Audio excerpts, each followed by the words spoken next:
It's 11 o'clock, and I'm very pleased to introduce Sarah West, and she's going to continue her talk on the national parks. Sarah, welcome. Thank you, Diane. I did last week mention I had changed my mind about what was listed in the bell ringer. And so I'm going to do two Georgia national parks that are really quite different from some of the other ones that you've seen. And the ones for this week are Cumberland Island and the Okefenokee Swamp. And you can see two charts, one on the left showing Cumberland Island and the other one showing the Okefenokee Swamp. They're pretty close together. They're right on the border between Georgia and Florida.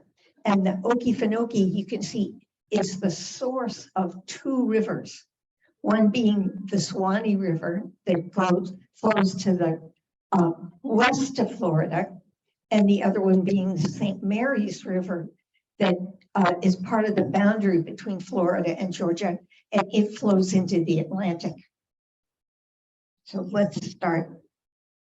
See if I can make this work here. Okay. All right, I want you to know I didn't make this up. We have lots of sources. The Park Service is a wonderful source of material. I used a lot of the material that we picked up in 2014. Mary Fallon and I went on this trip together. It was a Rhodes Scholar trip, and a lot of the pictures you're going to see were taken by her. Some were taken by me, and others I got off the internet. But let's start with the with Cumberland Island, which is a national seashore. And you can see it does have some roads on it. It has a southern end, it has a northern end, and it's really the largest of the sea islands in southeastern United States. It's at the very end of a long chain of barrier islands. Excuse me.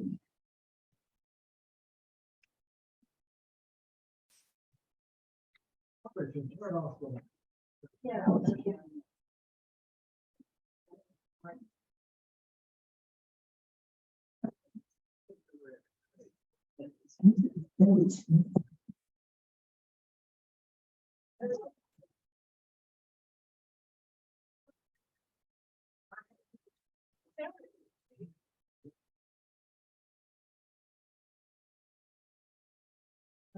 Is this better?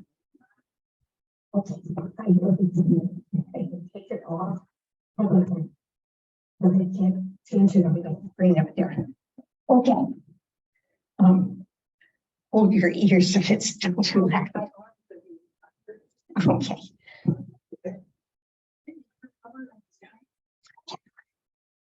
Do you want to try? All right. It's microphone number 4. And I can't lower it anymore. All right, we're going to keep going. Cumberland Island is at the southern end of a long chain of barrier islands running from New Jersey to Florida. It's an interesting island in that cotton was grown here by a local family, and we'll find out later that it was the place where the cotton gin was invented. It has an unusual range of wildlife, and it's been declared a national park and a national seashore. The barrier islands are found in a chain all along the East Coast into the Gulf, all the way past Texas into Mexico. They are the first line of defense against hurricanes, and the sediments from the mainland we think were involved in helping them form. They have an interesting geological history. It's thought that they let's see. We think that they formed as a kind of spit of land, maybe with sediments that washed off of rivers. Most of them are opposite of a river that would be washing sediments into the ocean, but they formed a raised area, And then sediments could collect from the ocean, sand could rise up from the ocean. And we also think that sinking of the land in what are the back bays of the coast, the barrier islands, may have been part of the process, but they're continually being changed. They create interesting lagoons and wetlands, and those are the nurseries for fish, for many birds, for crustaceans, and for all the animals and plants that are at the bottom of the food chain. So this slide shows a barrier island near the top, and then the wetlands that form, but often between the barrier islands and the mainland, that are a wonderful nursery for the all the animals that we find in the sea. This is an aerial view of Cumberland Island. They're continually being reshaped. If the winds are from one direction, sand will pile up. If they're from the northwest, you'll get sand piling up on the southeast side of the island, and vice versa. So the sand shifts along the islands, and sometimes in very heavy storms, there can actually be an inlet that breaks through them. So they're impermanent structures. You can get to St. Mary's Island only by a ferry. There's no boats there's no airplanes or no roads there. And what we found when we got there was a wide variety of different environments: marshes, mudflats, tidal creeks, some inland forests, some dunes, and some beaches. And I'll show you a little bit of all of these. The wetlands that we've talked about are often between the island and the mainland. And Mary Phelan took the picture. If you see an MP, it's a picture from Mary.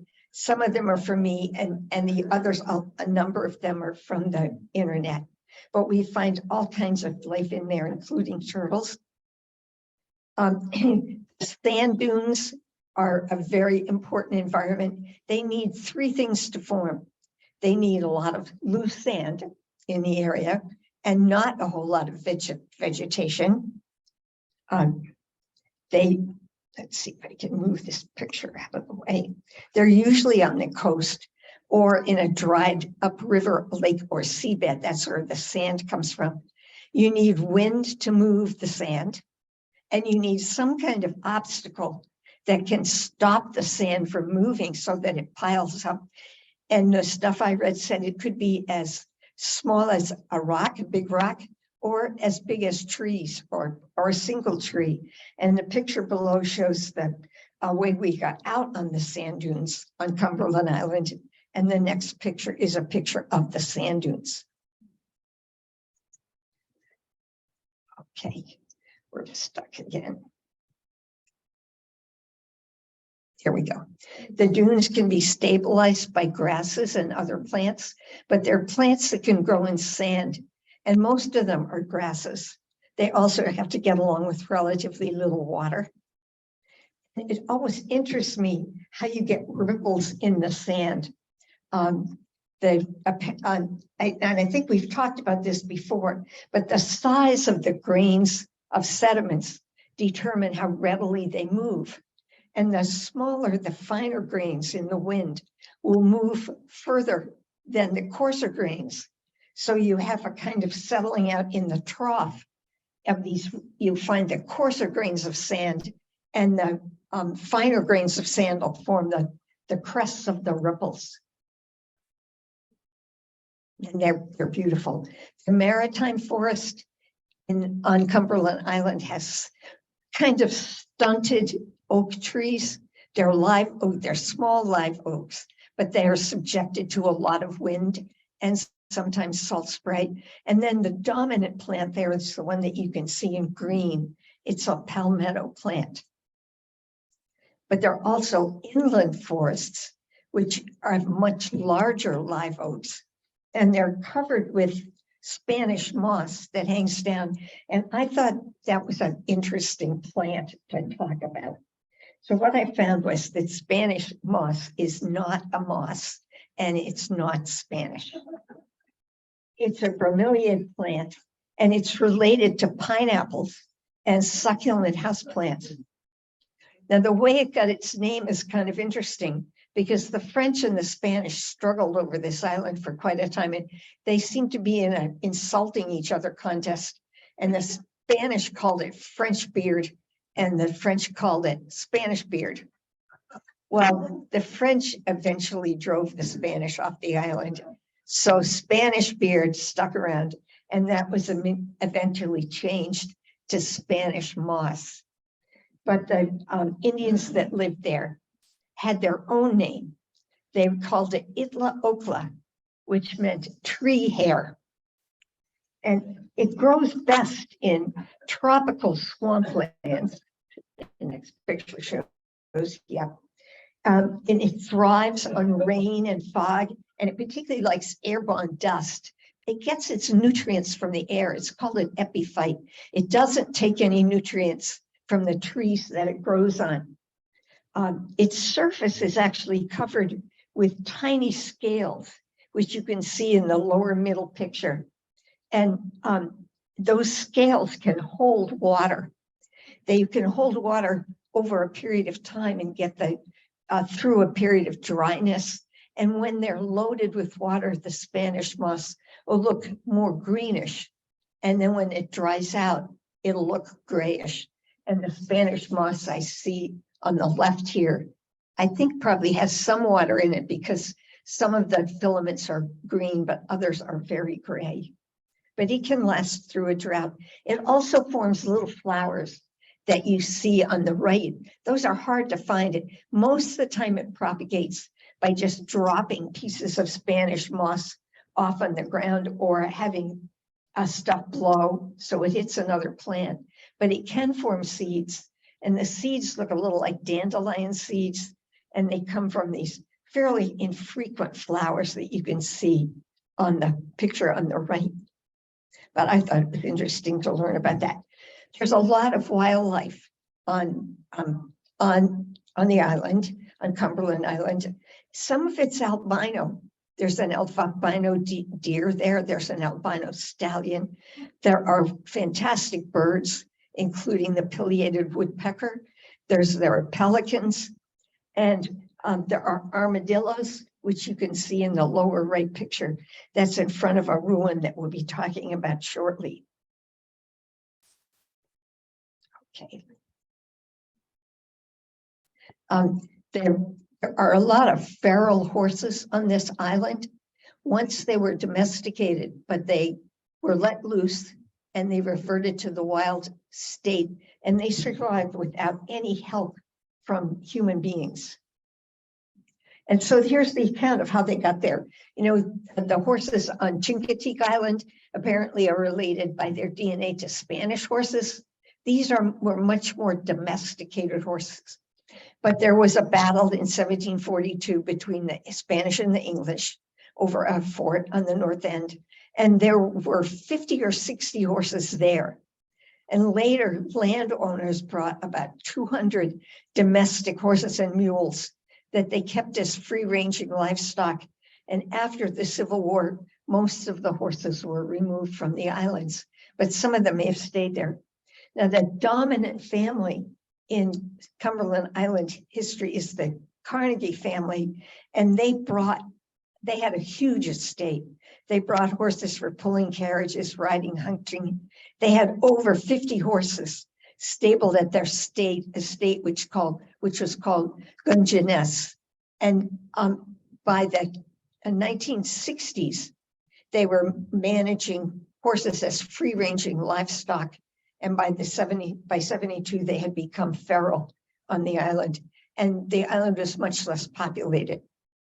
Now, there are 4 periods of human history on Cumberland Island covering 4,000 years. And the sources of information on these people are usually Spanish writings. The Spanish, remember, came to this country largely to get gold and to make Catholics. to convert the indigenous people to the Catholic faith. And so they set up missions along the way that are one of the early primary sources of the history. Let's see, before the 1600s, the island and on the coast were controlled by the Takatakuru, and they had a village on the south end. The Spanish mission records recorded 6 other indigenous communities. That in the colonial period, James Oglethorpe arrived. He named the island after Prince William, who was the Duke of Cumberland, the son of George II. And let's see, and Oglethorpe established a hunting lodge called Dungeness. It was the first one. There were going to be 3 in all. And it's at the southern end of the island. There were forts there to defend the English settlements. And after the English defeated the Spanish in 1742, the forts were abandoned. And these early colonial villages were disappeared. There's a plantation era that we'll talk about, and a Gilded Age, and then finally the National Park era. So let's talk about the early indigenous people. The Tumakua lived in southern-day Georgia and northern Florida, and they were a lot of ununited tribes that spoke the same language. They grew their food, they hunted, and when the Europeans arrived in 1500, they occupied 19,000 square miles of land and numbered probably around 200,000. But by 1800, they'd been completely wiped out. Remember, the indigenous people on the East Coast were not immune to the diseases that the Europeans brought, particularly measles and smallpox, and it wiped out whole communities. And that actually started in the era where traders, European traders, came before the colonists. Let's see, we've done that. Now, in the Revolution, there was a plantation era, and a revolutionary hero, Nathaniel Greene, got most of the island. He died, and he was going to build a space, and he had a wife, Catherine, who remarried, and she built a huge 4-story mansion on top of a shell mound with her husband, Miller, and she named it Dungeness, and this is the second version of that. It had 6-foot thick walls, 4 chimneys, 16 fireplaces, and 12 acres of gardens. And it was a place where there were lots of social gatherings with very prominent statesmen and military leaders. Now, the Millers owned 210 slaves, and these are the people that did the work. And they raised sea cotton, indigo, rice, food crops, and from the live oak, they produced lumber. And the Millers, though, helped Eli Whitney invent the cotton gin. And when the war was brief, when the island was occupied during the War of 1812, the British took over Dungeness as headquarters and freed the enslaved people on the island. By 1860, getting close to the Civil War, the property had been acquired by Robert Stafford, and his grave remains on the island. We'll see a picture of the graves. Dungeness burned down, the second one, shortly after the Civil War.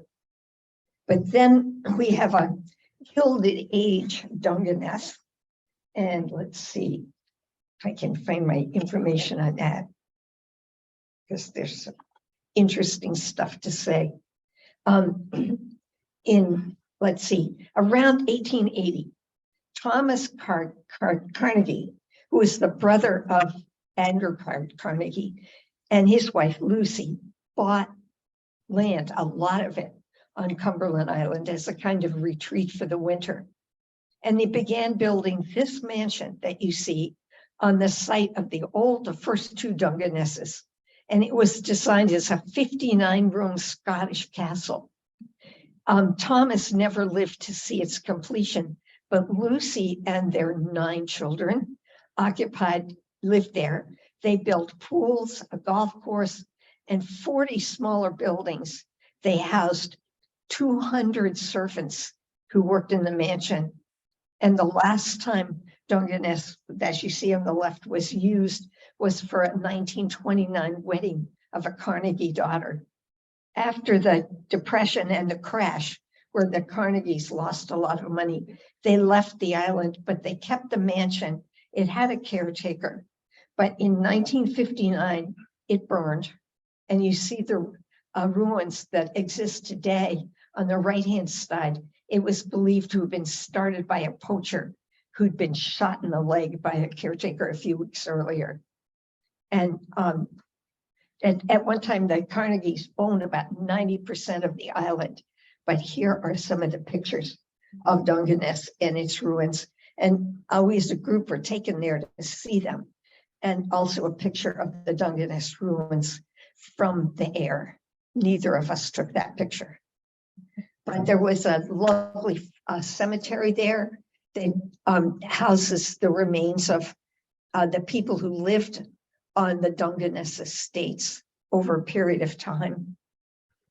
And Lucy, who stayed on the island and apparently had lots of money, she built some other places. One that was called Plum Orchard, and it was donated to the Park Service by her family in 1972. But she also built two other places, one called Grayfield and the other called the Stafford Plantation. And she built them for her children. Grayfield and the Stafford Plantation are privately owned, and they, I think, are just occupied by caretakers. But in 1954, and this slide shows some of the interior pictures of Plum Orchard. It was probably not as big as Lucy Carnegie's Dungeness, but some of these homes are really elegant. In 1954, the Carnegie family invited the National Park Service to see whether they wanted to have the property as a national seashore. And the Park Service looked at it and decided to take it. And they named Cumberland Island as a very significant natural area. And at the same time, Georgia was working on plans to make it a state park, but the plans to make it a national seashore were a little complicated. In the 1960s, the property was acquired by a developer, and there needed to be negotiations between a number of environmentally powerful organizations, the Air Sierra Club among them, to get him to give up that land. So the developer gave up the land or I guess sold it. And in 1972, it becomes a national park. At the north end of the island, there was a different community that lived there. That was occupied by small farmers. And they had slaves. And after slavery ended, there was a Black community that remained on this island. Let's see what I found about them. After the Civil War, most of the people on the island moved to the mainland, but this community of former enslaved people and their descendants continued to live there. And most of these freedmen were farmers. In the 1880s, another community was formed as a residential area for Black workers. And as Georgia had passed laws requiring segregation, they built this first African Baptist church there in 1893. It was rebuilt in 1930s and is one of the few remaining structures in this former Black community. It had a wedding in it let's see, what was the wedding? Well, you'll have to figure this out, but John Kennedy Jr. and Carolyn Bessette were married there when they got married. And of course, they both tragically died in a plane accident. There are still some external threats to this island. The Navy has a nuclear submarine base on the mainland opposite the island. It requires the Back Bay requires frequent dredging, and that's going to destroy a lot of the wetlands there. There's also a proposed spaceport on the mainland, and between the proposed spaceport and the Navy, the loud blasting noises are harmful to the wildlife.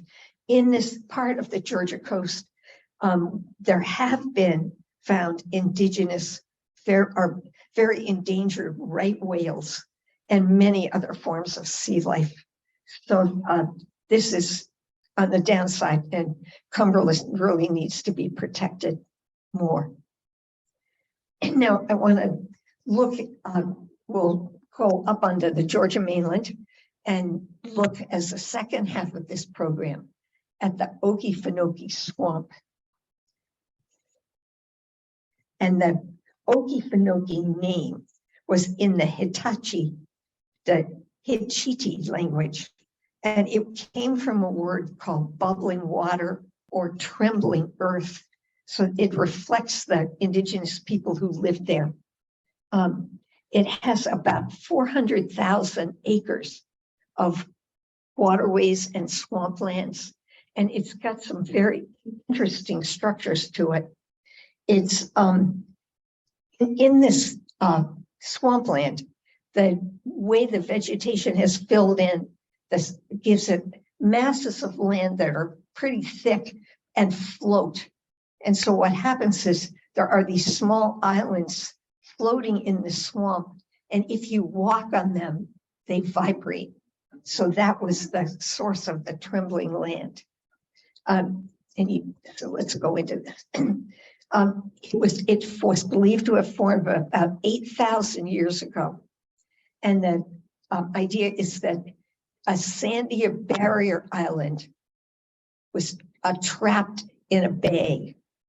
And its base and parts of the island are beautiful white sand that indicate it did have a marine existence.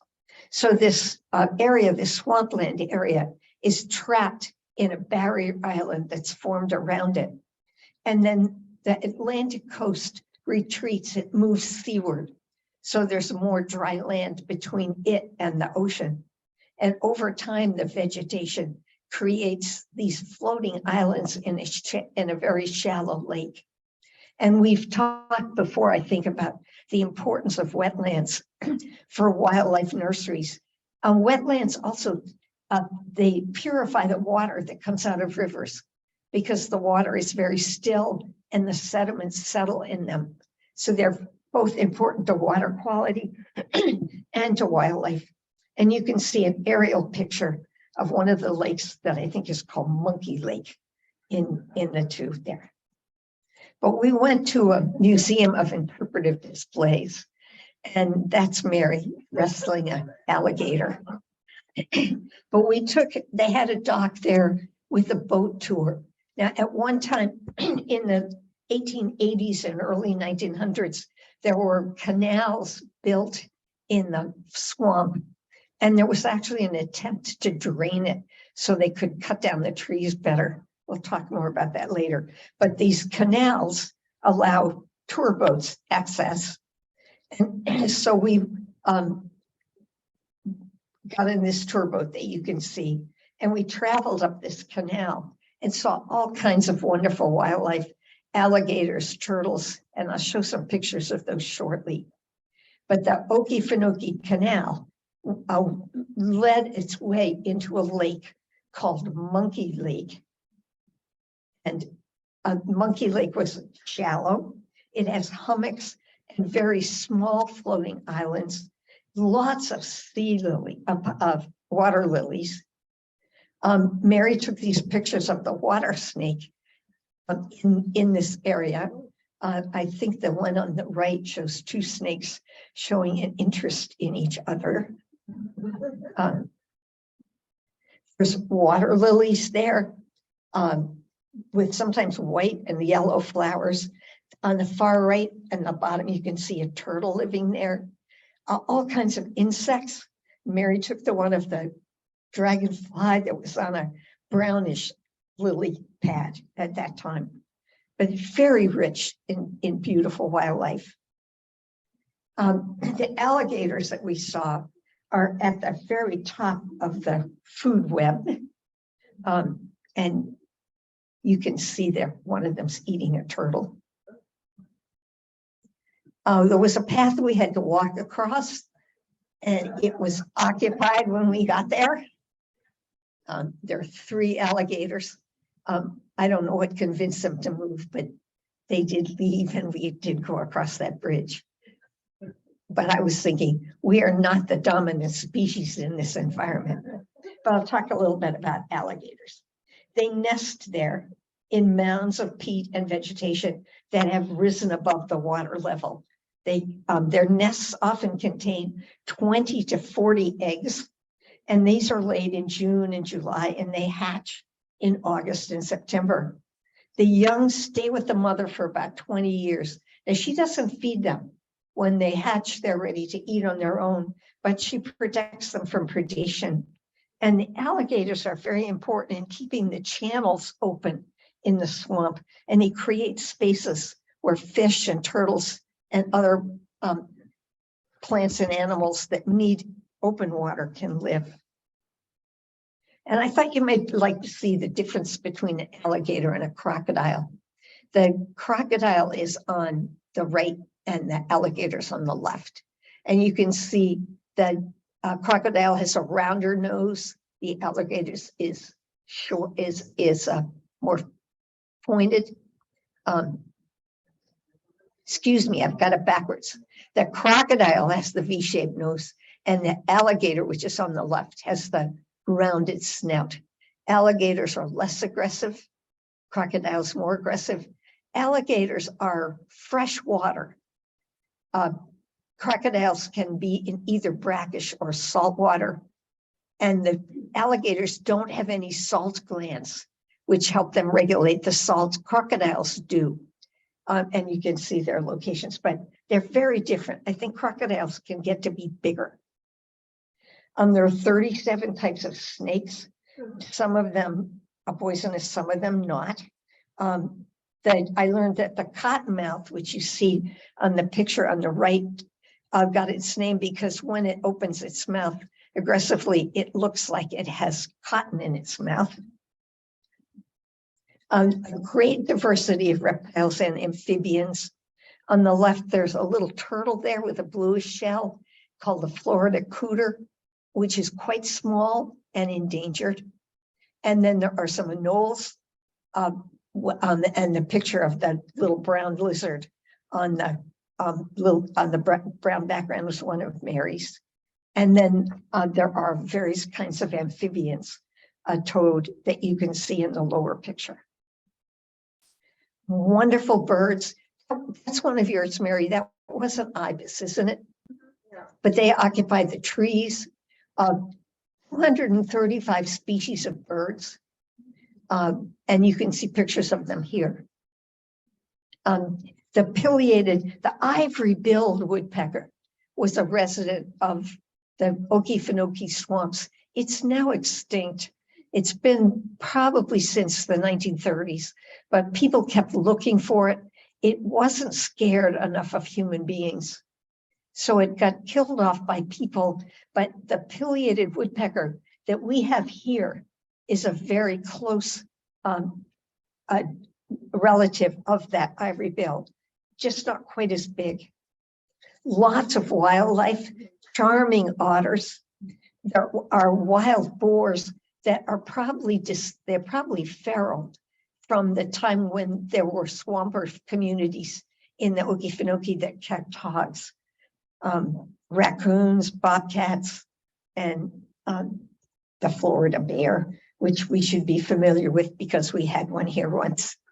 They're omnivores, and when there were communities in the Okefenokee, they were one of the predators on the domestic livestock. They're now protected because it's a wildlife preserve. And the settlers there, once these bears became protected, the settlers couldn't keep their livestock as well. And that ended the settler communities. We'll talk about those in a minute. I like Pogo. He was a possum, and he apparently came from the Okefenokee swamp. And these were the cartoons by Walt Kelly. And this is a really good one, but the two of them walking across the primeval forest. And Pogo says, "It gets me in the feet, porcupine." And down at the end, "It is hard walking on this stuff, which is all trash." And Pogo says, "Yep, we have met the enemy and he is us." I think there's a good lesson there. Now, the human occupation in the Okefenokee swamp is really very interesting. And again, it's hard to get information from communities that lived so long ago. And the Paleo Indians are dated between 650 and 1200 AD. And there seems to be a connection with the Maya. And the evidence for that is that some of the words in the Indian language, the indigenous people's language, even today in the indigenous people that live there, are the same as some of the words in the Mayan language. There's also a DNA connection that many of the Crete Indians that live in this area genetically carry some of the same genetic material that were found in Maya Indian remains. So it has an interesting history. They may have actually been part of the Maya community, and they left at least 74 mounds located on the island. And the mounds were believed to have been centers, ceremonial centers. And these early Indians, which were called the Oconee Indians, and or eventually a branch of the Crete Indians, spoke Hittichi and were of the mound builders.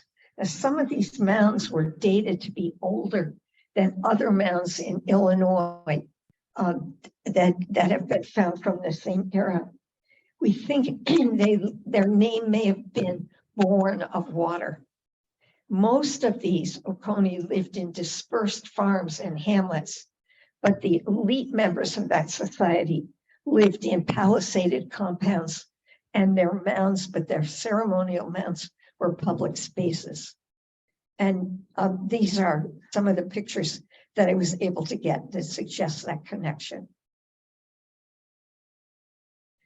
And a possible mound in the foreground, very close. These were on, again, floating islands that became quite thick, and you could build on them. And some of them are very deep in the Okefenokee swamp.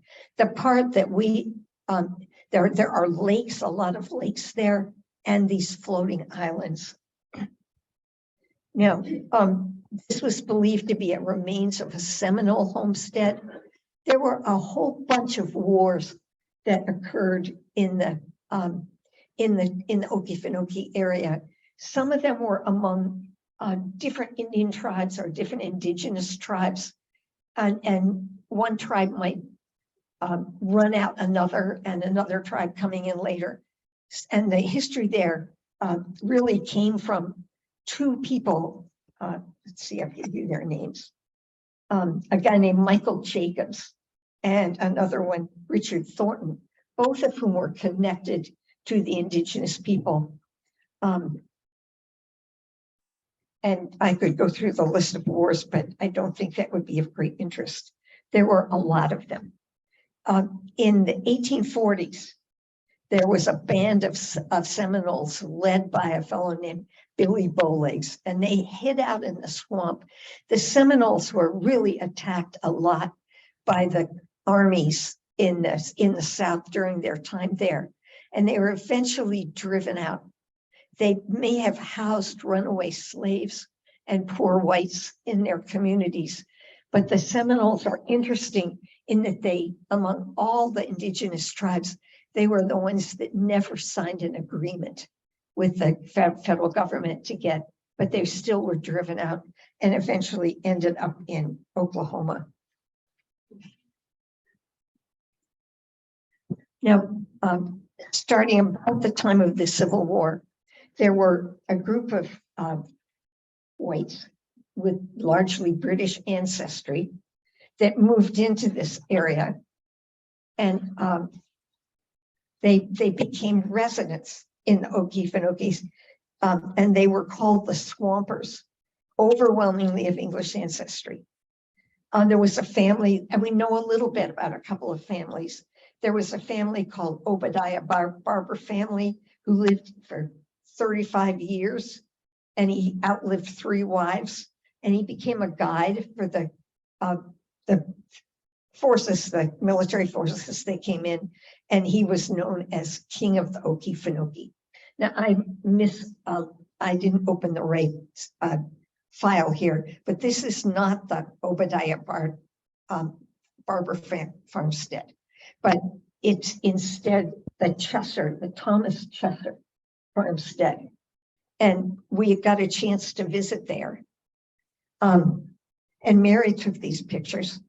It looked like a very comfortable farmhouse. We may have some pictures of the interior, but it had a lot of outbuildings. They harvested, they had a lot of industries. They were very independent people.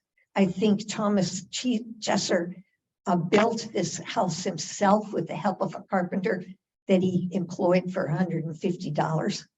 But he had a lot of outbuildings. They had some wells that they lined with cypress wood because cypress is so resistant to decay. And you can see some of the outbuildings there. They kept honeybees. They kept hogs there. They would slaughter the hogs and use them for meat. They grew a lot of different vegetables that they could use for their own. They were very rarely needed money or would go outside the swamp, but their lands were all surrounded by this beautiful white sand. And they used that as a fire break, because we're going to find out shortly that fires are very, very common in the swamp. And some of them pretty severe, but it also meant that if a snake or poisonous animal appeared, they could see it and it couldn't hide. So that I referred to earlier as the evidence that this Okefenokee swamp may have come from a big area in the ocean with that is marine. Let's see what I can find about. They grew sugarcane, and they had some sugarcane mills. They tapped there were pine trees there, and they tapped them for turpentine. So they were able to sell some sugarcane syrup, some turpentine. They ground flour from corn. They raised hogs, and they also had what we saw, little gourds hanging from trees so that they could get purple martins to nest there. As you might imagine, the mosquitoes were pretty thick in these swamps, but purple martins eat mosquitoes. So by encouraging these birds to occupy their lands, they could cut way down on some of the pests. And these are the pictures that Mary took of the inside of this is Thomas Chesser household. And you can see it had a kitchen, a comfortable bed, a little desk here. Let's see. The Chesser family settled in the mid 1800s, and it had 592 acres. And Thomas Chesser was the 3rd generation of his family to live in the swamp. And they built this homestead in 1927, and they had very sizable families. So the Swampers lived in this area in a number of different places. There are other Swamper dwellings, but when the park became a protected wildlife area, they couldn't hunt the way they'd hunted before. They couldn't protect their livestock from the bears, and most of them moved out. Most of them had moved out by the 1950s. Now there was an industrial period in the swamp, which was very destructive. It started about the time of the Civil War, and it went into the first half of the 20th century. But there were a number of railroads built. There were canals built. The big industries were logging. Cypress wood is very resistant to rot. It's a kind of lumber in demand. They made turpentine. A number of different railroads were developed to get into this area. And there were some areas, such as the one you see in the lower right-hand side, where it was just bare ground with with stumps, a lot of destruction. But they were after the cypress. There are two kinds of cypress: pond cypress and bald cypress. We have a couple of cypress trees down near K and L, and if you've noticed, they have knees that stick up. And I don't think we really know what the function of those knees are, because certainly it's not a swampy area here. But some people have believed that the knees were of these cypress trees were used for gas exchange. But that's one of the mysteries about them. Now, there are some upper bogs in the Okefenokee Swamp. They're called wetland meadows. And we were able to go out on a walkway to look at the plants in the meadows, in these beautiful meadows. They're in one of the drier areas, again, towards the south of the park. And they have a whole array of carnivorous plants. We also have them in the pine barrens here, but the one on the left is a pitcher plant and then a sundew in the middle. And I don't think I remember what the one on the right is, but the bladderwort, oh, yes, it says it right there. Okay. The pitcher plant has some kind of nectar inside that attracts the insects to crawl into it. And they get down in the bottom where it's wet, and they can't get out because there are a bunch of hairs that are slanted towards the bottom. So they're stuck there. And some of the juices in that liquid at the bottom that attracted them digest them. And sometimes if a pitcher plant is opened up, you can find some carcasses of insects remaining. The wetlands in the Okefenokee Swamp are low in nitrogen, which is one of the compounds that plants need to grow. And so this is an adaptation for plants that have developed a way to get this nitrogen nutrient from protein of animals. The sundew in the middle is sticky, and insects can get stuck on it, and then they can get digested, and the bladderwort has its own adaptations.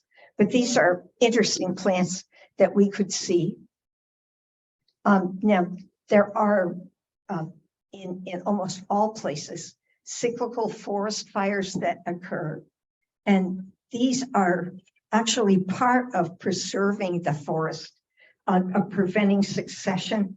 If pond swamps are undisturbed and nothing keeps them open, they will eventually go through a period of successive stages where they get filled in by sediments. They become drier fields and they can become forests. But in places where there are forest fires regularly, this succession cannot occur. And what you're looking at is some dead cypress trees that were probably killed in a fire that was in 2011 and 12, a very serious one. But there whole succession of forest fires, often at the worst ones, about 20 years intervals as the brush gets rebuilt. And the pathway, that you saw a couple of slides ago, was destroyed in 2011. It had originally been built of cypress wood. It was replaced by a composite of wood and plastic and reinforced with something like 80-some sprinklers to try to protect it from the forest fires that are inevitably going to occur at a later time. So the periodic forest fires maintain waterways, and the diversity of plant life. And there have been 7 serious fires in the past 90 years. 31, 32, 55, 2007, and then 2011 and 12. The most recent one was started in 2011-12, was started by lightning. And they do have an observation tower now as part of this upland wetlands meadow that we saw in previous ones that allow people to climb up to get an aerial view, and also would allow the spotting of forest fires. So we'll end with just a little bit of information on how it became a national park. There was a couple, Francis Harper and his wife, Jean Sherwood, and they loved this area. They kept writing to the president, who was Franklin Roosevelt at that time, asking him to preserve it as a wildlife sanctuary. And he kept putting them off. But in 1937, he did, by executive order, make it a wildlife refuge. And the swamp became under federal management. The farming people that lived there could no longer kill the bears and bobcats that they liked. And so they left about this time, starting in the late 1930s. There was one additional controversy in 1996. The DuPont company came in and to try to make a titanium mine from one of the ridges outside the park that impounds the waters. And environmentalists strongly objected to their plan. And the DuPont company made a single gift of 16,000 acres to the park. So it's now a wildlife refuge. And there were some preservation. The Conservation Corps in 32 to 41 built a lot of the facilities that are used. And there was an all-Black unit of conservation workers that was involved in that. Okay, so this is the end of our program. And we'll turn the lights back on, and I'll stop sharing the screen. And we'll go back to seeing everybody who's here. And so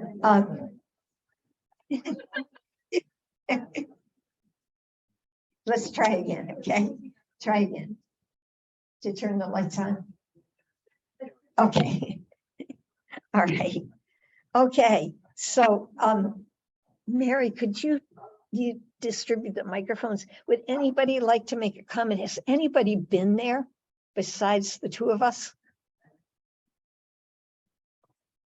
And Virginia, you've been to Cumberland?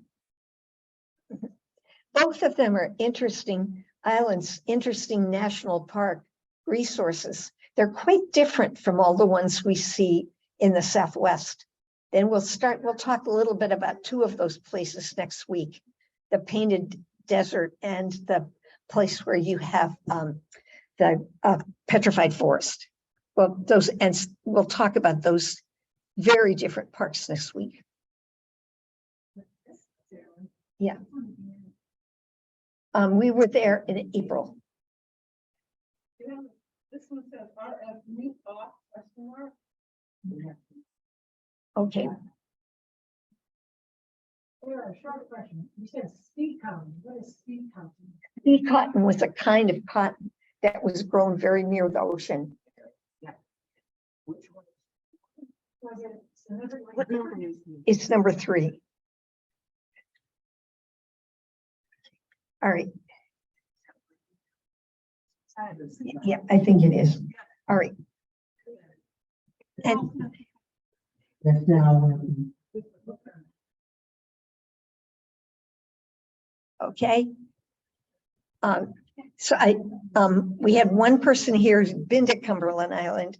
Is there anybody on the Zoom that would like to make a comment or ask a question? Oh, okay. Dallas. Yeah. And you could see the people, descendants from people who had run away, both white and black. And also, they would bring in tourists to their village. And it's deep, way away from any city. And they, wrestled alligators. Dallas was telling us, I think you probably couldn't hear that. Dallas was telling us of a visit that she made to Seminole Village. I think we underestimate the importance of the indigenous people's communities, both in the West and also in the Okefenokee Swamp, as places where enslaved people could run. And then after the Civil War, a lot of folks, both black and white, moved into these areas because their homes were destroyed, their livelihoods were destroyed. And I don't think we appreciate the way that indigenous communities welcomed runaways. They were certain, Mhm. became part of the tribe. Yeah, Now, the young that took me there, he explained a lot about how they lived. And he said, I'm going to show you the wrestle. And they had Yeah. been wrestling every day. and Dallas is telling us how when tourists came to these communities, the Seminole descendants would wrestle alligators as part of the offerings they had for the different people there, for the tourists that came.